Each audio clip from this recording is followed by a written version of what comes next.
तोहनी के अपना भाई पे भरोसा बा कि ना, पहले ही बताओ। भरोसा बाटे भैया, बाकी मुखिया बहुत खतरनाक आदमी है। डीलरवा तो खतरनाक है, घूसखोर। हमनी के ना चाहतनी कि आज रक्षाबंधन का दिन तू झगड़ा कर। तू टेंशन काहे ले रे दीदी? हमनी ये देश के किसान हई। जब धरती के सीना चीर के अनाज उपजा सकतनी तो हमनी के बेटी बहन पर अत्याचार करे वाला के यही धरती में गाड़ सकतनी। बा हमनी के उतना बाजू में ताकत। मन तो करता हूँ मुखिया के अभी जाके यही कोदारी से काट दी। ओकरा हिम्मत कैसे भेल हमरा बहन के जमीन पर कब्जा करे के? अब ही काटा कुटी कहला के जरूरत नहीं खे। पहले आजादवा के आ जाए दे, ओकनी का भाई पता नहीं खे। एगो आदमी वाला 100 गो आदमी का बराबर होला।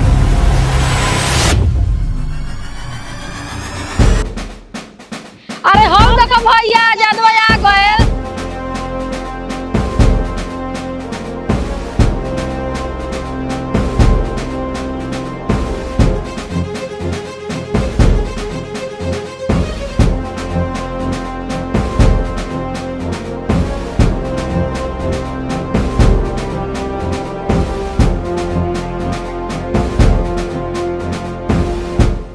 अरे हटा भैया, अब अपना गांव के माटियों के गले लगे था। देखा चाचा, हमारा भाई के संस्कार। इतना बड़का आर्मी ऑफिसर बनला के बाद भी अपना माटी के मोहब्बत के नहीं भुलाए।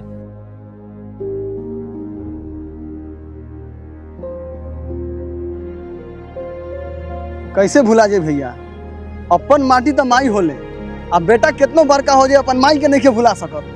भैया बॉर्डर के समाचार कह, पाकिस्तानिया सन छुप छुप के हमला नहीं के नु करत। सामने से मारो चाहे छुप के, इंडिया के आर्मी है।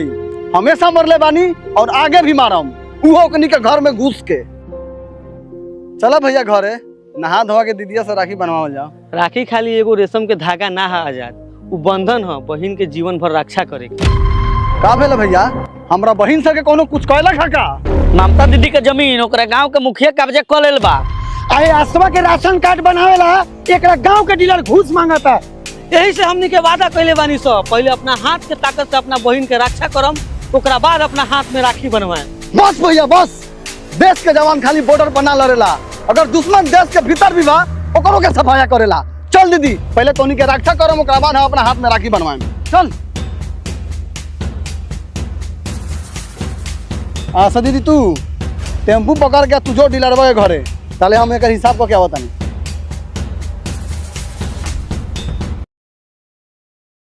आगे बढ़ने से पहले एक बात बताओ कि आप लोग कितनी बार फिशिंग करने जाते हो? मेरा दोस्त तो डेली फिशिंग करता है। पर ये वाला फिशिंग नहीं है जो आप सोच रहे हो। ये एक फिशिंग गेम है जो अभी इंडिया में काफी ट्रेंड कर रहा है और इसके पीछे खास वजह भी है। इस गेम में तुम काफी बड़ी फिशेस पकड़ सकते हो, जिसके बेसिस पे तुम्हें बड़े रिवॉर्ड्स मिलते हैं। और कई बार फिशेस इतनी बड़ी होती है कि उन्हें उठाने के लिए हेलीकॉप्टर आता है और कभी कभी एक बड़ा रोबोट भी। और सबसे अच्छी बात यह है कि ये गेम अभी इंडिया में काफी वायरल चल रहा है और बहुत सारे लोग इसे खेल रहे हैं इंडिया के one of the most trusted platform पर। और तुम लोगों के लिए मेरे पास एक सीक्रेट लिंक है जिससे तुम वो बड़ी फिशेस पकड़ सकते हो और साथ ही में बड़े रिवॉर्ड्स भी क्लेम कर सकते हो। तो लिंक कमेंट में पिन है, फटाफट से जाओ, लिंक पे क्लिक करो, फाइल ओपन करो, रजिस्टर करो and try to get the biggest fish.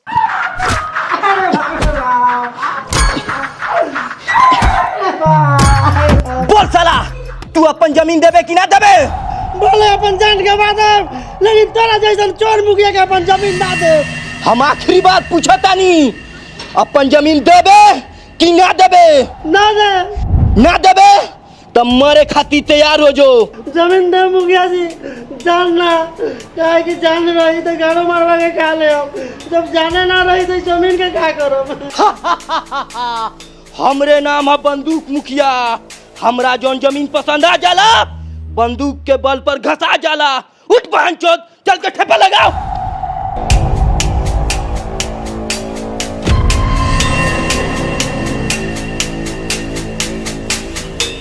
दीदी तू अलग हट जो, आज हम एकनी के दिखावा तानी आर्मी के पावर।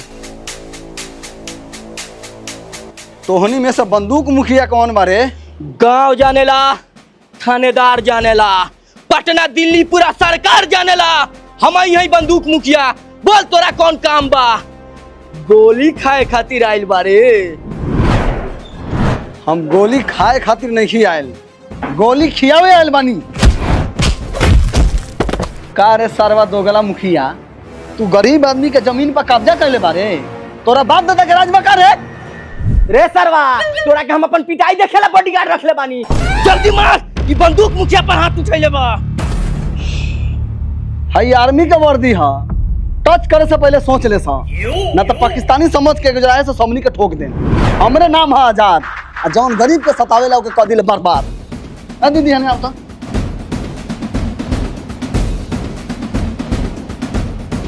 ये हमार बहिन बा, एकरा बाद एकरा जमीन पर कब्जा करबे सा ना कबो ना। चल गोर पकड़ के माफी मांग।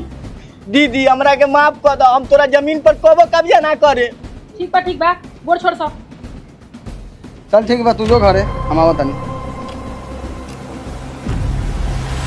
सुन ले बंदूक मुखिया, तू अपन बंदूक आज से संदूक में रख ले, ना तो कैले कोनो कान तो मार के फाड़ दे हम तोहर बरमान। ये एगो आर्मी के वार्निंग है, याद रखिए।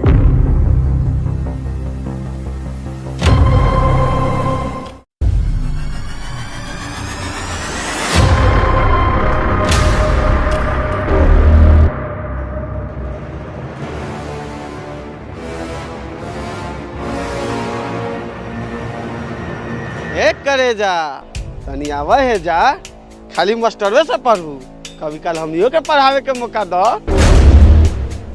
अरे आजा ले लो माजा, तू मेरी रानी मैं तेरा राजा। बाहों में आजा।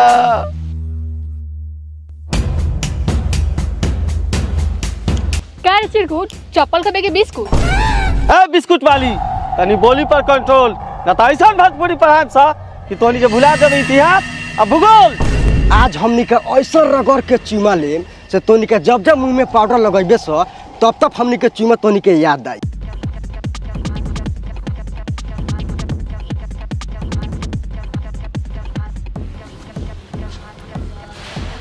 आजाद भैया, आजाद भैया, आजाद भैया।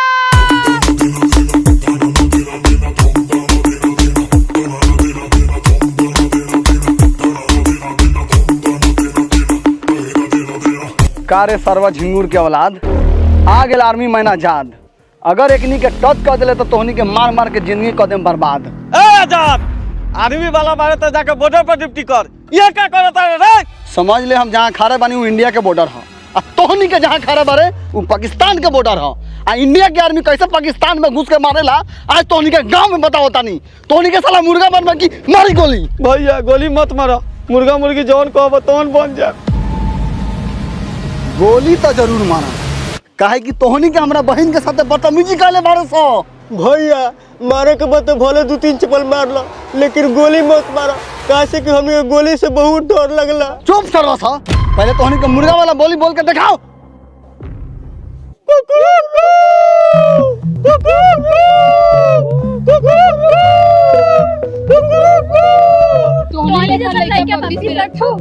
अब जल्दी से खड़ा होकर हमरा बहन से माफी मांग सो। दीदी हमनी के माफ कर दी, आज के बाद कोनो लड़की के दोबारा गलत नजर से हमनी के ना देखम सो।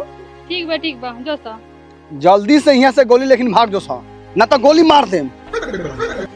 भगवान करे सब लड़की के तोरे जैसन भाई मिल जाते हैं। अरे ना ना, भगवान करे कि सब भाई के तोहनी जैसन बहन मिले, जो लड़का सके बदतमीजी पर ध्यान ना दे के अपन पढ़ाई पर ध्यान दे। चल ठीक बा, तोहनी के जो कोचिंग, हम जाता नहीं आशा दीदी के घरे।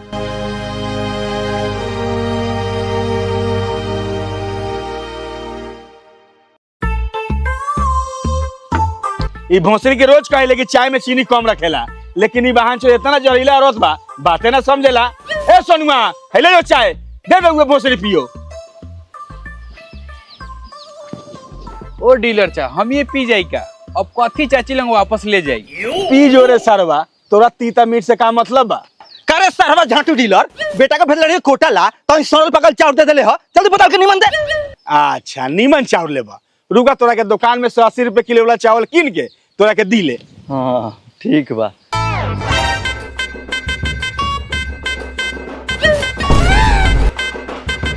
वाहन चोदाहू नीमन चावल लेबा, भागा तो नीचे से ऊपर ले मार के बकलैया छोड़ा दे हम।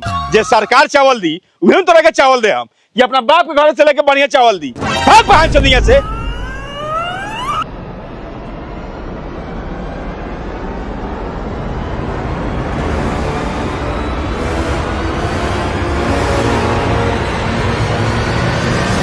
अरे आशा देवी तू आ गेलू, हम बुझा तनी काहे ला आयल बारू।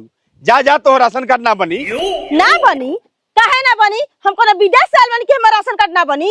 ए तोरा के 50 बार कहले बानी कि राशन कार्ड बनवावे के बा तो 10,000 रुपए लेके आए के होई। खाली है तो कथी मुंह उठा के चला वाली। ए सोनुआ एकरा के भगा यहाँ से, ना तो कहीं कुछ उल्टा सीधा कह देनी तो दूसरे बाजार हो जाई। ए असवा जो ना, आज डीलर चा के दिमाग खराब है, जे दिन पैसा लेके वो दिन बनवा देबो जो। ओ तो तोरा डीलर चा के दिमाग खराब हो, रुक हम 2 मिनट में ठीक करवा देतनी। आजाद आजाद आजाद।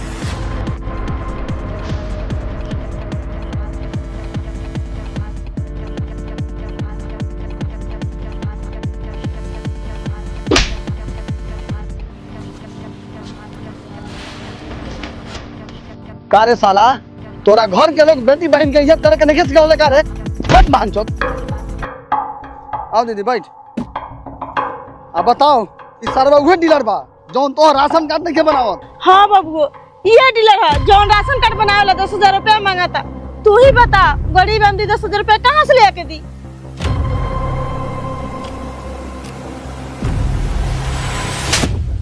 बोल साला, आज के बाद से कौन से घूस लेबे? बोल भैया भैया मत मारो, हम माई की रेखा है कहता नहीं आज के बाद कौन से घूस ना ले हम और फ्री में सबके हम राशन कार्ड बनाए। आज रक्षाबंधन में यही से तोरा के छोड़ देता नहीं, ना तो तोरा ऐसा डीलर के पिलर में बांध के मरती, वो बेल्ट से। साला हमनी के बॉर्डर पर देश के दुश्मन से लड़ता नहीं, और साला तोहनी के देश के भीतर से कमजोर करता रे। आशा देवी हमरा से गलती हो गई बा, बस 2 दिन के टाइम दी, हमरा वो राशन कार्ड बनवा दे। छोड़ दे बगो, जाए दे, अब माफी मांगता। तू कहता रहे तो छोड़ देता नहीं। चल तोरा के घरे छोड़ दिलो। चलो।